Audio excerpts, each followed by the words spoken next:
The Volkswagen Super Beetle, a classic reinvented. Host enters screen with a classic Super Beetle in the background. Host: hey everyone, and welcome back to the channel. Today, we're diving into a true icon of automotive history, the Volkswagen Super Beetle.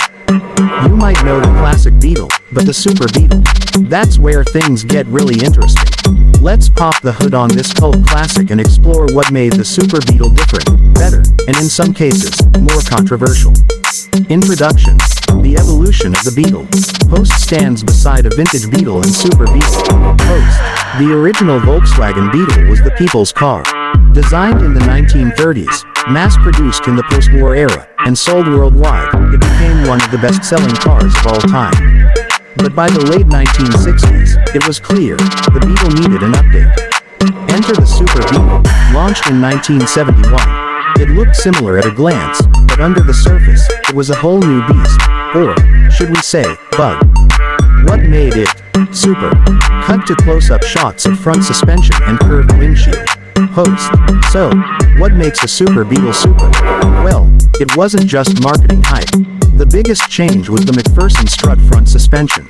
This replaced the torsion bar setup in the standard Beetle. What did that mean? A smoother ride, more precise steering, and extra trunk space, especially important in a rear-engine car like this. And speaking of space, starting in 1973, the Super Beetle got a curved windshield and a redesigned dashboard. This gave the cabin a more modern look and feel, and actually provided a bit more headroom. Design and features over the years. Host walks around the car, pointing out design changes. Host: from 1971 to 1979, the Super Beetle saw a few visual and mechanical upgrades. In 71 and 72, it still looked a lot like the classic Beetle, with flat windshields and simple bumpers.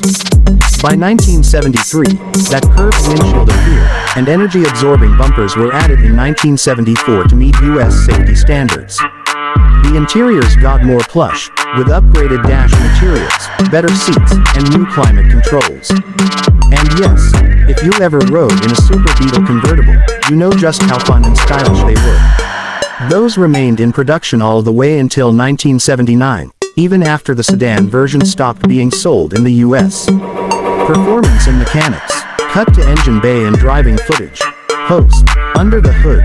Well, technically in the back, you still had the air-cooled, flat-4 engine.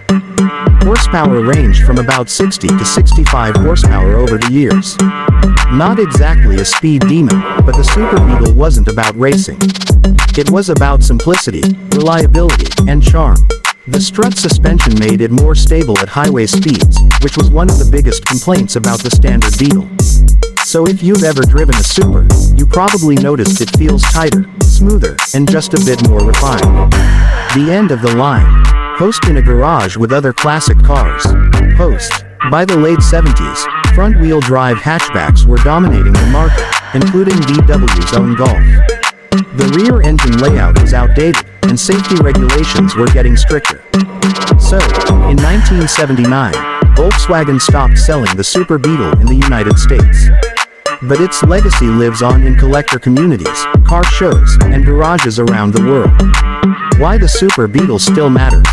Host stands with a restored Super Beetle. Host: the Super Beetle may not get the same love as the original bug, but it deserves respect. It was Volkswagen's attempt to modernize a classic without losing its soul. Today, Super Beetles are a favorite for restoration projects. They're still affordable, parts are widely available, and they offer a nostalgic driving experience that's hard to match. Wrap up. Host: so, whether you're a longtime fan or just discovering the charm of the Super Beetle, one thing's for sure, this car is more than just a footnote in VW history. It's a symbol of innovation, resilience, and timeless design. Got a Super Beetle story of your own? Drop it in the comments below. And if you enjoyed this deep dive, don't forget to like, subscribe, and hit that bell so you never miss another ride down automotive memory lane. Thanks for watching, and we'll see you in the next one.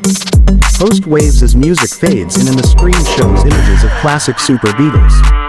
Would you like this script adapted into a teleprompter-friendly format or have visuals storyboards?